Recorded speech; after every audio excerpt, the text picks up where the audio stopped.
नमस्कार, सुप्रभात। बिहार और मैं हूं आपके साथ विभा उपाध्याय और इस वक्त बड़ी खबर भागलपुर से आ रही है, जहां पर पुलिस और अपराधियों के बीच मुठभेड़ हुई है। ये बड़ी खबर इस वक्त भागलपुर से सामने आती हुई। पुलिस और अपराधियों के बीच मुठभेड़ हुई है। नवगछिया और कटिहार जिले की सीमा पर पुलिस और नक्सलियों के बीच ये मुठभेड़।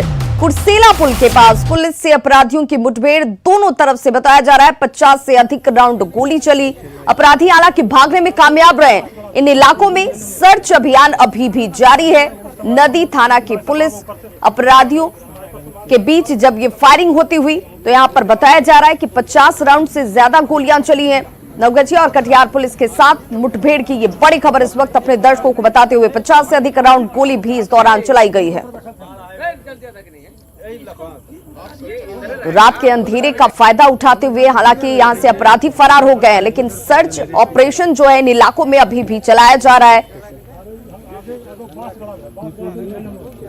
तो भागलपुर से ये बड़ी खबर और तस्वीरें आपके सामने है। देखिए किस तरीके से चुनौतीपूर्ण ये कार्य भी रात का फायदा उठाकर जो अपराधी यहां पर मौजूद थे, हालांकि वो भागने में सफल रहे हैं, लेकिन इससे अंदाजा लगाया जा सकता है कि कितने बड़ी तादाद में, भारी तादाद में उनके पास हथियार मौजूद थे। 50 राउंड गोली उनकी तरफ से चलाई गई है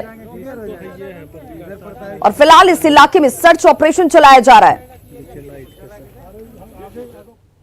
खगड़िया में एक सप्ताह के अंदर पुलिस ने दूसरी मिनीगन फैक्ट्री का खुलासा किया है। पुलिस ने गुप्त सूचना के आधार पर एक घर में छापेमारी की, जिसमें हथियार बनाने के मिनीगन फैक्ट्री का खुलासा हुआ है। छापेमारी के दौरान पुलिस ने कई अर्धनिर्मित हथियार भी जब्त किए। पुलिस ने यह बताया कि पति पत्नी मिलकर हथियार बनाने का धंधा कर रहे थे। फिलहाल पुलिस इस मामले की तह तक जाने की कोशिश कर रही है। के घर में मिनीगन फैक्ट्री चलने की सूचना पुलिस को प्राप्त हुई थी, जिसके आलोक में पुलिस अधीक्षक महोदय के आदेशानुसार अलौली थाना अध्यक्ष और बहादुरपुर पिकेट अध्यक्ष दीपक की संयुक्त टीम ने छापामारी किया, जिसमें एक देसी पिस्टल, 2 देसी कट्टा, एक अर्धनिर्मित देसी कट्टा, 3 बॉडी प्रोटेक्टर एवं 29 गोली एवं अन्य हथियार बनाने वाले सामान की बरामदगी हुई। और बड़ी खबर अरवल से, जहां पर नदी में डूबने से 2 लोगों की मौत हो गई। अरवल से यह बड़ी खबर, जहां पर नदी में डूबने की वजह से 2 लोगों की जान गई है। पुनपुन नदी में डूबने से मां और बेटे की मौत की खबर है। एसडीआरएफ की टीम फिलहाल शव की तलाश में जुटी हुई है। कुर्था के मोतू तेर घाट की यह घटना। और सहयोगी अनिरुद्ध हमारे साथ इस वक्त ज्यादा जानकारी के साथ ऑनलाइन पर जुड़ चुके हैं। अनिरुद्ध, फिलहाल किस तरह की कोशिशें? जी, अरवल जिले के कुर्था प्रखंड के मोतेपुर घाट की घटना है। देर शाम की घटना थी। मां और बच्ची जो है शौच करने के उद्देश्य से पुनपुन घाट के समीप गई थी, जैसी नदी में फिसल गई। दोनों की तलाश लगातार जारी है, लेकिन फिलहाल उस समय तक रात्रि होने के कारण शव को तलाश करने में काफी परेशानी हो रही थी। इस समय जो एसटीआर की टीम को बुलाया गया है, उसके बाद शव की तलाश लगातार जारी है। फिलहाल अभी शव नहीं मिल पाया है। जी अनिरुद्ध, बहुत बहुत शुक्रिया तमाम जानकारी के लिए। और प्रधानमंत्री नरेंद्र मोदी बिहार को सौगात की दूसरी किस्त भी देने वाले हैं। आज पेट्रोलियम और प्राकृतिक गैस से जुड़ी 901 करोड़ की योजनाओं की शुरुआत की जाएगी, जिसमें पारादीप हल्दिया दुर्गापुर पाइपलाइन भी शामिल है। दुर्गापुर बांका के बीच 634 करोड़ रुपए की लागत से 193 किलोमीटर लंबी पाइपलाइन का शुभारंभ होगा। बांका में ही 131 करोड़ रुपए की एलपीजी बॉल्टिंग प्लांट का उद्घाटन भी किया जाएगा। पूर्वी चंपारण के सुगौली में 136 करोड़ रुपए से बने न्यू एलपीजी प्लांट का शुभारंभ भी होगा। पीएम मोदी, नीतीश कुमार और पेट्रोलियम मंत्री धर्मेंद्र प्रधान जो है वर्चुअल सभा को संबोधित करते हुए नजर आएंगे।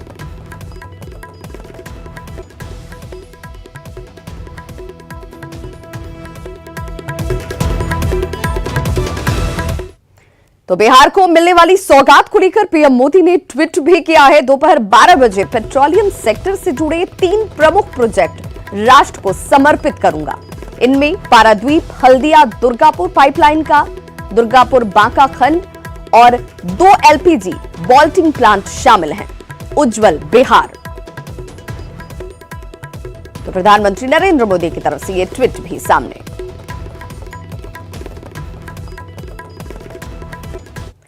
बिहार में विधानसभा चुनाव को लेकर बीजेपी जी जान से जुट चुकी है। पार्टी के कार्यकर्ता से लेकर बड़े नेता तक चुनाव की रणनीति बनाने और उसे धरातल पर उतारने में लग गए हैं। बीजेपी के राष्ट्रीय अध्यक्ष जेपी नड्डा ने कल पटना में दिन में सीएम मुख्यमंत्री नीतीश कुमार से मुलाकात की। सीट शेयरिंग समेत चुनावी रणनीति पर चर्चा की गई तो शाम के वक्त में बीजेपी के चुनाव अभियान और धारदार इसे बनाने को लेकर बैठक होती है। डिप्टी सीएम सुशील कुमार मोदी के आवाज पर बीजेपी कोर कमेटी की यह बैठक बेहद महत्वपूर्ण रही, जिसमें ज्यादा से ज्यादा वोटरों को गोलबंद करने की रणनीति पर चर्चा हुई।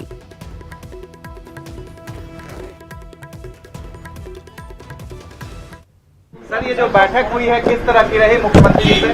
बहुत अच्छी बैठक रही। हमेशा हम लोग मिलते रहते हैं और आज की सीट पर बात हुई, क्या बात हुई? वही तो कि कैसे हमारा वोटर बढ़े, कैसे ज़्यादा से ज़्यादा वोट देने जाए, जो हमारा वोटर है कैसे हमको ज़्यादा से ज़्यादा वोट मिले, यही तो। बिहार चुनाव की रणनीति पर चर्चा करने पहुंचे बीजेपी के राष्ट्रीय अध्यक्ष जेपी नड्डा मुजफ्फरपुर भी पहुंचे, जहां सरैया के मणिकपुर हाई स्कूल मैदान में किसानों से संवाद किया गया। इस मौके पर जेपी नड्डा ने कहा कि कृषि क्षेत्र के लिए केंद्र सरकार ने जो 1 लाख करोड़ रुपए दिए हैं, उसके बेहतर इस्तेमाल के लिए किसान उत्पादक समूह बनाकर आगे आने की अपील करते हुए वो नजर आए और शाही लीची के उत्पादन को बेहतर करने और बाजार उपलब्ध कराने पर भी जोर दिया गया। इस मौके पर जेपी नड्डा किसान चाची राजकुमारी देवी के आनंदपुर स्थित घर पहुंचे और उनसे मुलाकात कर उत्पाद के उनके जो तमाम उत्पाद हैं उसे भी देखते हुए नजर आए। तस्वीरें भी आपके सामने हैं। 2 तस्वीरों के जरिए आप समझ सकते हैं कि फिलहाल किसानों की आय बढ़ाने के सुझाव और उपाय के साथ साथ मुलाकात भी की जा रही है। वहीं डिप्टी सीएम ने कहा कि किसानों को खेती के लिए अगर फीडर से बिजली दी जाएगी, जिस पर काम चल रहा है। और इस क्षेत्र के कि आप जल्द से जल्द फार्मर्स प्रोड्यूसर्स ऑर्गेनाइजेशन बनाइए, किसान उत्पाद संगठन, और ये 1 लाख करोड़ रुपए सरकारी अधिकारी खर्च नहीं करेगा, सरकारी अधिकारी तय नहीं करेगा। फार्मर्स प्रोड्यूसर्स ऑर्गेनाइजेशन तय करेगी कि उसको कोल्ड स्टोरेज चाहिए, उसको वैल्यू एडिशन के लिए फैक्ट्री चाहिए, उसको सड़क चाहिए, उसको स्टोरेज चाहिए, उसको वैल्यू एडिशन के लिए कोई फैक्ट्री के कोई कार्यक्रम चाहिए, उसको ट्रेनिंग के लिए कोई कार्यक्रम चाहिए। जो चाहेगा वो 1 लाख करोड़ रुपए में से फार्मर्स प्रोड्यूसर्स ऑर्गेनाइजेशन को मिलेगा। ये किसानों की तस्वीर बदलेगा, तकदीर बदलेगा, इसको हमको समझना चाहिए। सौर ऊर्जा से किसानों के खेत में हम सिंचाई की व्यवस्था करेंगे और अंत में आदरणीय मुख्यमंत्री जी ने ऐलान कर दिया है कि अगर अगली बार सेवा करने का मौका मिला तो हर खेत तक पानी पहुंचाएंगे, हर खेत तक पानी पहुंचाने का काम करेंगे। लेकिन हम किसानों से केवल 65 पैसा प्रति यूनिट ले रहे हैं और बाकी 5.5 रुपया बिहार सरकार अपने खजाने से देने का काम कर रही है। तो बीजेपी के राष्ट्रीय अध्यक्ष जेपी नड्डा ने मुजफ्फरपुर में किसान चाची के घर जाकर उनसे मुलाकात की। इस दौरान नड्डा ने किसान चाची के काम की सराहना की और ज्यादा से ज्यादा महिलाओं को अपने समूह से जोड़ने की अपील भी की। जेपी नड्डा के अपने घर आने से किसान चाची भी बेहद खुश नजर आई। कि चाची आपका काम का सराहना सब लोग से मिलता था, आज हम आपसे मिल करके बहुत धन्य है कि आप इतना बड़ा काम किए। आपसे हम इसके लिए हम आपसे भेंट करने आए हैं और अपने काम को आगे बढ़ाइए, महिला लोग को और आगे काम दीजिए और बढ़ाइए, आपके लिए हम तत्पर हैं। जो यहाँ पर सब लिमिट बतल उसी तरह का हमको सब बताए हैं और हम जितना सक्षम हो काम करने में। नीतीश कुमार ने दलित कार्ड को आगे बढ़ाते हुए दलित चेहरों को पार्टी में शामिल कराया। इस बार जेडीयू ने मायावती की पार्टी पर चोट करते हुए बीएसपी के बिहार की पूरी टीम को जेडीयू में शामिल कर लिया है। जेडीयू कार्यालय में हुए मिलन समारोह में बीएसपी के प्रदेश उपाध्यक्ष, सचिव सहित तमाम नेता जेडीयू में शामिल हो गए। जेडीयू नेता और मंत्री महेश्वर हजारी के साथ संतोष निराला ने सभी का पार्टी में स्वागत किया और सदस्यता उन्हें दिलाई। इस मौके पर मंत्री महेश्वर हजारी ने कहा कि नीतीश कुमार अंबेडकर के बाद दूसरे सबसे बड़े दलित प्रेमी नेता हैं और इनके काम को देखते हुए दलित नेता पार्टी में शामिल हो रहे हैं। कहना है कि आदरणीय नीतीश कुमार जी की लोकप्रियता, दलित समाज के प्रति उनका प्रेम, दलित समाज के प्रति उनका जो बाबा भीमराव अम्बेडकर ने जो संविधान में जो उनका अधिकार दिया था, वो अधिकार दिलाने का काम आदरणीय नीतीश कुमार जी, जो हमारे समाज के अंतिम पायदान के लोग अनुसूचित जाति जनजाति के हैं, उनको दिलाने का काम कर रहे हैं, जिससे प्रभावित होकर के उनकी लोकप्रियता से प्रभावित होकर दलित समाज के शुभचिंतक होने के नाते नीतीश कुमार जी से प्रभावित होकर के जनता दल यूनाइटेड में पूरी टीम, जो बीएसपी है, बहुजन समाजवादी पार्टी की पूरी टीम आज जनता दल यूनाइटेड की सदस्यता ग्रहण किया। जनता दल तो वहीं कांग्रेस के प्रदेश अध्यक्ष मदन मोहन झा ने आरोप लगाया है कि मुख्यमंत्री नीतीश कुमार झूठ का पुलिंदा खोलने में माहिर हैं। पार्टी मुख्यालय सदाकत आश्रम से कांग्रेस वर्चुअल रैली को संबोधित करते हुए मदन मोहन झा ने कहा कि शिक्षा, बेरोजगारी, स्वास्थ्य पर सुधार का दावा करने वाले नीतीश कुमार हर मोर्चे पर विफल रहे हैं। सच है कि जिस तेजी से हमारे देश के प्रधानमंत्री जी झूठ का पुलिंदा खोलते हैं, आज तक हमारे मुख्यमंत्री जी भी नीतीश कुमार जी भी उसी स्कूल के छात्र की तरह झूठ का पुलिंदा खोलते हैं। और जो भी वादा वो कर रहे हैं, चाहे शिक्षकों का हो, चाहे छात्रों का हो, चाहे अन्य व्यक्तियों का हो, वो अप्रैल से उस चीज को लागू करने की बात करते हैं जब वो सत्ता से हट जाए। बिहार चुनाव से पहले ही मिथिला वासियों को फ्लाइट सुविधा की सौगात मिलने जा रही है। दरभंगा एयरपोर्ट का जायजा लेने के बाद केंद्रीय नागरिक उड्डयन मंत्री हरदीप सिंह ने इसकी घोषणा की। सितंबर के अंत में टिकट की भी बुकिंग शुरू हो जाएगी।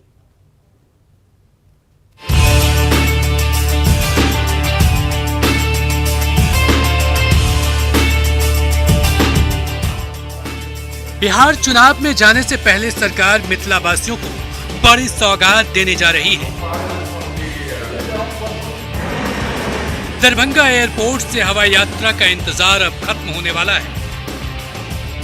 छठ से पहले यानी शुरुआती नवंबर में ही यहां से हवाई सेवा शुरू होने जा रही है। इसके लिए इसी महीने की आखिरी में यानी 30 सितंबर से पहले बुकिंग भी शुरू हो जाएगी। पहले चरण में दरभंगा से दिल्ली, मुंबई से बेंगलुरु के लिए स्पाइस जेट विमान सेवा देगी, जिसका सफल ट्रायल भी हो चुका है। मिथिला वासियों को खुशखबरी सुनाने खुद केंद्रीय नागरिक उड्डयन मंत्री हरदीप सिंह पुरी दरभंगा पहुंचे, जहां एयरपोर्ट पर जायजा लेने के बाद इसकी घोषणा की। स्पाइस जेट, जिसको उड़ान में शामिल किया गया था दरभंगा के लिए, वो दिन में 3 फ्लाइट दिल्ली दरभंगा, मुंबई दरभंगा और बेंगलुरु दरभंगा, ये नवंबर के पहले हफ्ते से चालू हो जाएंगी। इसके लिए बुकिंग सितंबर 30 से पहले ही हो जाएगी। और आपके यहाँ और हमारे यहाँ बहुत महत्वपूर्ण त्योहार होता है छठ, वो उसके लिए जो शायद नवंबर के तीसरे हफ्ते में 21 तारीख के आसपास है, तो उससे पहले, बहुत पहले ही यहाँ से फ्लाइट चालू हो जाएंगी उड़ान की। केंद्रीय मंत्री की इस बड़ी घोषणा के बाद मिथिला वासियों की खुशी का ठिकाना नहीं है, क्योंकि लंबे इंतजार के बाद यहां से हवाई यात्रा का सपना पूरा हो रहा है। दरभंगा से बीजेपी सांसद गोपाल जी ठाकुर ने छठ से पहले मिथिला को इतने बड़ी सौगात के लिए प्रधानमंत्री नरेंद्र मोदी का आभार जताया है। हम तो सबसे पहले आपके माध्यम से आदरणीय हरदीप सिंह जी पुरी जी को बधाई पूरे समस्त मिथिला के तरफ से देना चाहेंगे, और हम बधाई आदरणीय प्रधानमंत्री श्री नरेंद्र मोदी जी को भी देना चाहेंगे, जो उड़ान योजना के तहत जो इतना बड़ा काम ऐतिहासिक आज़ादी के बाद किसी सरकार ने नहीं किया, वो होने जा रहा है। माननीय मंत्री जी निर्देश दिए हैं, जो छठ पर्व को देखते हुए हम छठ पर्व से पहले यहाँ से उड़ान योजना आपको मिथिलावासी को देने जा रहे हैं। 1400 वर्ग मीटर क्षेत्रफल में फैले इस हवाई अड्डे के अंतरिम टर्मिनल भवन का निर्माण कार्य पूरा हो चुका है। 6 चेक इन काउंटरों वाला टर्मिनल भवन सभी आवश्यक यात्री सुविधाओं से लैस है। एयरपोर्ट का थोड़ा बहुत काम बाकी है, जो युद्ध स्तर पर चल रहा है। न्यूज 18 के लिए दरभंगा से विपिन कुमार की रिपोर्ट। तो आज परीक्षार्थियों के लिए बड़ा दिन है। आज पूरे देश भर में नीट परीक्षा आयोजित हो रही है, जिसे लेकर पटना जिले में भी सारी तैयारियां पूरी की गई हैं। पटना जिले में कुल 184 परीक्षा केंद्र बनाए गए हैं, जहां 72,000 परीक्षार्थी शामिल होंगे। कोरोना काल में आयोजित होने वाली परीक्षा को लेकर विशेष एहतियात बरते जा रहे हैं। पटना के मिलर हाई स्कूल परीक्षा केंद्र का जायजा लिया संवाददाता रजनीश कुमार ने। नीट परीक्षा को लेकर सभी प्रकार की तैयारियां पूरी कर ली गई है। पटना जिला प्रशासन के निर्देश पर 184 परीक्षा केंद्र बनाए गए हैं, जहां पर कुल 72,000 परीक्षार्थी परीक्षा में शामिल होंगे। आइए आपको एक परीक्षा केंद्र का नज़ारा दिखाते हैं, किस तरह से इस बार बदला सा नज़ारा होगा परीक्षा केंद्र का। कोरोना काल में इम्तिहान हो रहा है, तो परीक्षा केंद्र के बाहर यानी कैंपस में और जो बरामदा है, तमाम जगहों पर सोशल डिस्टेंसिंग को लेकर देख सकते हैं कि लाल घेरे तैयार किए गए हैं और इसी सर्किल से जो परीक्षार्थी हैं उनको गुजरना है। तो कुल मिलाकर सोशल डिस्टेंसिंग के साथ साथ मास्क लगाना अनिवार्य होगा। सभी परीक्षा केंद्र को पूरी तरह से सैनिटाइज कर दिया गया है। आपको हम सीटिंग अरेंजमेंट भी दिखाते हैं। देखिए मिलर हाई स्कूल में हम हैं और किस तरह से सीटिंग अरेंजमेंट किया गया है, हम जरा आपको दिखाते हैं। देखिए ये क्लासरूम है और इसमें किस तरह से सीटिंग अरेंजमेंट किया गया है, यानी जो भी आप बेंच देख पा रहे हैं, इस बेंच पर एक ही परीक्षार्थी जो है परीक्षा दे पाएंगे। और वर्टिकल अरेंजमेंट है, यानी अगर एक परीक्षार्थी एक बेंच पर इस कोने में बैठेंगे तो दूसरे परीक्षार्थी ठीक पीछे वाले बेंच पर दूसरे कोने में बैठेंगे, यानी परीक्षार्थी के ठीक पीछे परीक्षार्थी नहीं रहेंगे। पूरे क्लासरूम में जो सीटिंग अरेंजमेंट है इसी प्रकार से किया गया है। हमारे साथ वीक्षक हैं जो अरेंजमेंट में लगे हुए, उनसे बात करते हैं किस तरह की व्यवस्था की गई है, पूरी बात बताइए जी। नीट के निर्देशानुसार जितना भी निर्देश है हम लोग उसका पालन कर रहे हैं और साथ साथ कोविड-19 के कारण सोशल डिस्टेंसिंग मेंटेन है। जितने भी शिक्षक रहेंगे, जितने भी शिक्षक जो वीक्षक के रूप में रहेंगे या स्टाफ रहेंगे, सभी मास्क और सैनिटाइजर का यूज करेंगे। पूरे कैंपस को सैनिटाइज कराया गया है, पूरे रूम को सैनिटाइज कराया गया है। सीटिंग अरेंजमेंट सभी कमरे में एक जैसा रहेगा। हाँ, सीटिंग अरेंजमेंट हम लोग करीब एक जैसा रखें ताकि सोशल डिस्टेंसिंग मेंटेन रहे। सोशल डिस्टेंसिंग का ध्यान रखते हुए सारे बरामदे में रेड सर्किल किया गया है। आप देख रहे होंगे गेट से रेड सर्किल किया गया है। रेड में गेट पर एक बहुत बड़ा सा सर्किल है जहां कुछ लड़के 2-4 लड़के वेट करेंगे, उसके बाद उनका फ्रिस्किंग होगा। क्या नाम है आपका? मेरा नाम विनय कुमार सिंह है। बिल्कुल, कदाचार को रोकने के लिए भी गेट पर ही फ्रिस्किंग किया जाएगा और पुलिस बल के साथ साथ सभी परीक्षा केंद्रों पर मजिस्ट्रेट की निगरानी में इम्तिहान ली जाएगी। तो निश्चित रूप से जो तैयारी है आपको हम दिखा पा रहे हैं। जिला प्रशासन के साथ साथ पुलिस प्रशासन, रेलवे प्रशासन परीक्षा को लेकर पूरी तरह से तैयार है। रजनीश कुमार, न्यूज़ 18 पटना।